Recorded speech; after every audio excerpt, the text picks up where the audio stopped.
ఔజు బిల్లాహి మినష్ షైతానిర్ రజీం బిస్మిల్లాహిర్ రహ్మానిర్ రహీం. అనంత కరుణామయుడు అపార కృపాశీలుడు నా పేరుతో ప్రారంభిస్తున్నాను. 103వ సూరా అల్ అస్ర్ అవతరణ మక్కాలో జరిగింది. ఇందులో 3 ఆయతులు ఉన్నాయి. 1 నుంచి 3.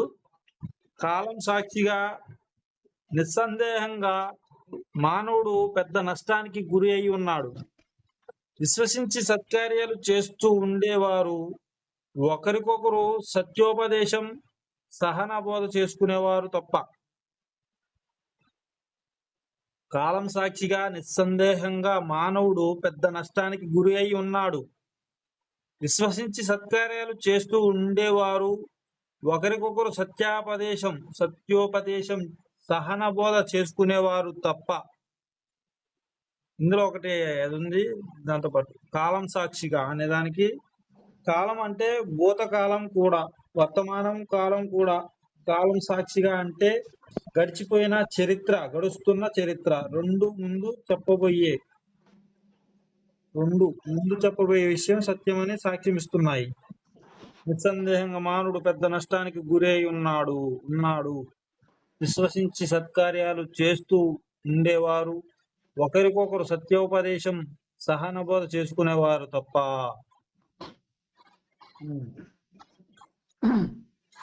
అనంత కరుణామయుడు అపార కృపాశీలుడైన అల్లాహ్ పేరుతో ప్రారంభిస్తున్నాను. మీకేం అర్థమైంది చెప్పండి. 1 నిమిషాలు చెప్పండి మీకు అర్థమైంది. సింపుల్ ఉంది. కాలం సాక్షిగా నడుస్తున్న కాలం సాక్షి చెప్తున్న నిస్సందేహంగా మానవుడు పెద్ద నష్టానికి గురి అయి ఉన్నాడు. ఎవరైతే దేవుడు లేడు, పైన స్వర్గ నరకాలు లేవు అని ఇదే లోకం ఉన్నదే 70 సంవత్సరాల జీవితమే జీవితం అనుకొని ఎట్లయితే ఏ మంచి పనులు చేయకుండా ఇష్టానుసారంగా బతుకుతుండో వాడు నష్టానికి గురై ఉన్నాడు అని చెప్తున్నాడు. విశ్వసించి సత్కార్యాలు చేస్తూ వాళ్ళు దేవుణ్ణి నమ్మి పైన స్వర్గ నరకాలు ఉన్నాయి, ఈ రకంగా మంచిగా బతకాలి, సత్యోపదేశం అంటే దేవుని గురించి చెప్పుకొని సహనంతో బోధ చేసుకుంటూ ఉన్నవారు తప్ప, వాళ్ళకు తప్ప వేరే వాళ్ళు మొత్తం నష్టానికి గురై ఉన్నారని చెప్తున్నారు. అనంత కరుణామయుడు అపర కృపాశీలుడైన అల్లాహ్ పేరుతో ప్రారంభిస్తున్నాను. ఇక్కడ ఏదైతే అధ్యాయం పేరుందో దాని పేరేం పేరు వల్ అస్ర్. అల్ అస్ర్ అంటే కాలాన్ని అస్ర్ అంటారు. అస్ర్ కాలం, అల్ అస్ర్ అంటే కాలం అని అర్థం.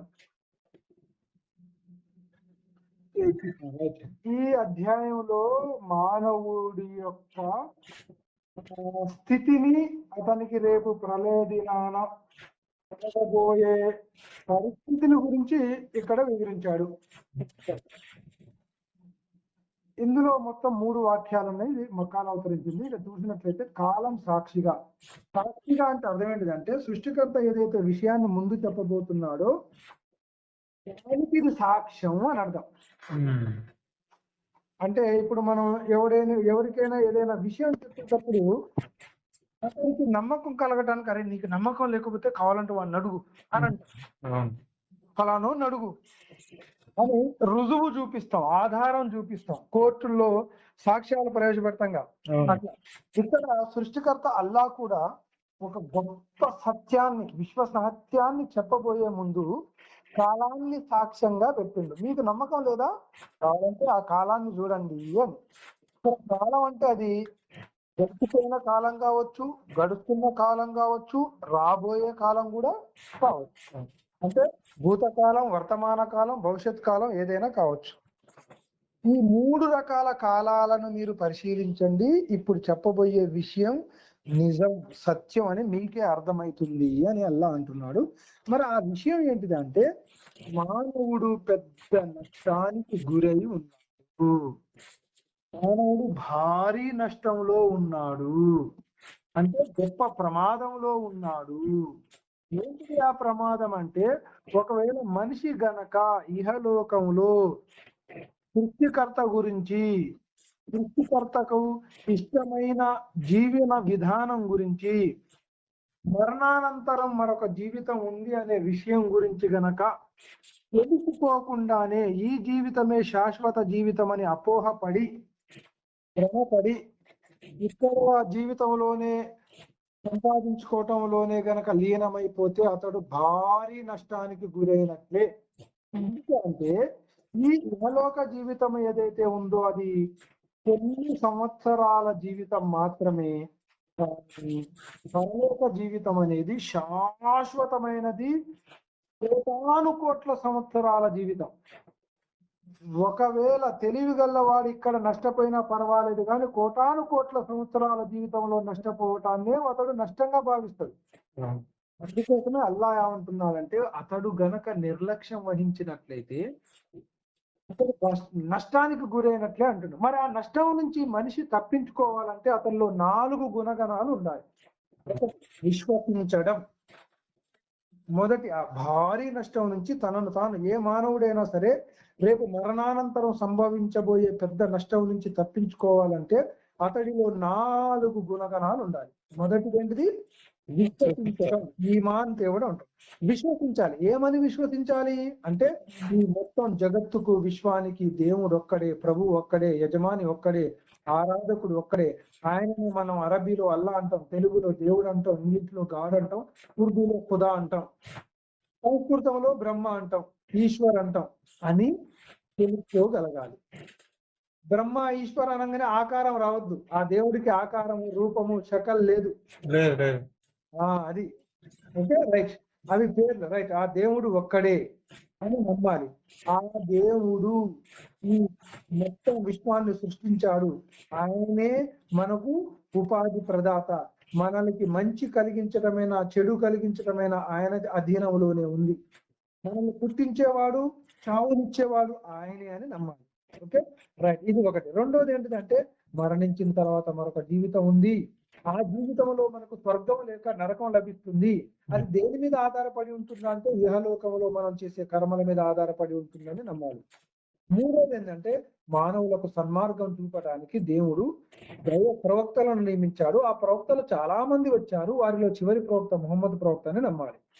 వీటితో పాటు దేవుడు తన సృష్టి కార్యక్రమాలను నిర్వహించడానికి దైవదూతలను నియమించాడు. ఆ దైవదూతలు అనేక మంది ఉన్నారని నమ్మాలి. అదే విధంగా విధి రాత అంటారుగా, విధి రాత, తలరాతని నమ్మాలి. ఏమని నమ్మాలి? మనకు ఏది జరిగినా అది మంచైనా చెడైనా దేవుని తరపు నుంచే జరుగుతుంది. కానీ వాస్తు బాగలేదనో, అట్లా లేదనో, ఇట్లా లేదనో, ఈ రోజు మంచి రోజు కాదనో వీటి వల్ల జరగదు. అది మంచి జరిగినా చెడు జరిగినా అది మనకు పరీక్షగానే భావించాలి. ఓకే, ఇది ఈ విషయాలను నమ్మాలి. విశ్వసించడం అంటే వీటన్నిటిని నమ్మాలి. తర్వాత రెండోది గుణగణం మనలో ఉండాల్సింది, సత్కార్యాలు చేస్తూ ఉండాలి. అంటే విశ్వసించు ఇంట్లో కూర్చుంటే సరిపోదు, విశ్వసించిన దాని ప్రకారం జీవితం గడపాలి. అంటే 5 పూటల నమాజును ఆరాధించాలి, రోజా ఉండాలి. ఓకే, తర్వాత జకాత్ అంటే నీవు గనక ధనవంతుడివైతే నిరుపేదలకు, వితంతులకు సహాయం చేయాలి. వీలైనంతగా పుణ్య పనులు చేయాలి, చెడు పనుల నుంచి నిర్గ్రహించుకోవాలి, ఆపుకోవాలి. సత్కార్యాలు చేయడం అంటే ఇది రెండోది. మొదటిది ఏంటిది? విశ్వసించడం. రెండోది ఏంటిది? సత్కార్యాలు, పుణ్యకార్యాలు చేయడం. మూడోది ఏంటిది అంటే, మరి నీ అంతటా నువ్వు విశ్వసించి పుణ్యకార్యాలు చేస్తూ ఉంటే కలవదు. నీలాంటి కొందరు వ్యక్తులందరూ కలిసి ఒక గుంపుగా, ఒక సమూహంగా తయారై అందులో ఒకరికొకరు సత్యాన్ని చెప్పుకోవాలి. అంటే నీకు తెలిసిన సత్యాన్ని ఇతర సోదరులకు, వారు ఎవరైనా సరే ఇతర సోదరీమణులకు ఈ సందేశాన్ని చేరవేయాలి. సత్య సందేశాన్ని, ఒకరికొకరు సత్య ఉపదేశాన్ని చెప్పుకోవాలంటే అర్థం ఏంటంటే, నువ్వు దేన్నైతే విశ్వసిస్తున్నావో, దేని ప్రకారం అయితే జీవితం గడుపుతున్నావో ఆ సత్యాన్ని ఇతరుల వద్దకు చేరవేయాలి, వివేకంతో, టెక్నిక్ తోటి. ఓకే, అయితే ఇలా ఇది మూడో విషయం. ఇప్పుడు నాలుగోది ఏంటంటే, ఒకరికొకరు సహనాన్ని బోధించుకోవాలి. అదేంటంటే, మరి ఇలా చేరవేసే క్రమంలో ఒకడు స్వీకరించేవాడు ఉంటాడు, ఒకడు విని సైలెంట్ గా ఉండేవాడు ఉంటాడు, ఒకడు విని రివర్స్ అయ్యేవాడు ఉంటాడు. లేదా సత్యం ప్రకారం జీవితం గడిపినప్పుడు కొన్ని కష్టాలు, నష్టాలు వస్తాయి. అలాంటప్పుడు మనం ఒక సమూహంగా ఉండి ఒకరికొకరు సహనం వహించు, నీకంతా మంచి జరుగుతుంది అని ఒకరికొకరు సహనాన్ని కూడా బోధించుకోవాలి, ఒకరికొకరు ధైర్యాన్ని చెప్పుకోవాలి. ఒకరికొకరు తోడుగా ఉండాలి. ఈ 4 గుణాలు ఎవరిలో ఉంటాయో వారే భారీ నష్టం నుంచి తప్పించుకునేవారు. ఏమిటి ఆ 4 గుణాలు? 1 విశ్వసించడం, 2 విశ్వసించిన దాని ప్రకారం ఆచరిస్తూ పుణ్యకార్యాలు, సత్కార్యాలు, మంచి పనులు చేయడం, 3 నువ్వు దేన్నైతే విశ్వసిస్తున్నావో, దేని ప్రకారం అయితే జీవితం గడుపుతున్నావో దాని వైపు ఇతర మిత్రులను, సోదరులను, సోదరీమణులను ఆహ్వానించడం, వారికి సత్యాన్ని తెలియజేయటం. ఇది 3. 4 ఈ సత్య మార్గంలో నడుస్తున్నప్పుడు వచ్చే కష్టాలను, నష్టాలను, ప్రమాదాలను భరించడానికి ఒకరికొకరు సహనాన్ని, ధైర్యాన్ని బోధించుకొని తోడ్పాటు పడటం. ఈ 4 గుణగణాలు ఉన్నవారే తమను తాము ప్రయోజనాలు రాబోయే భారీ నష్టం నుంచి తప్పించుకోగలిగేవారు. ఆ 4 గుణాలు గనక లేకపోతే ఆ మనిషి నష్టానికి గురి అయినట్లే అనేది ఈ అధ్యాయంలో చెప్పబడింది.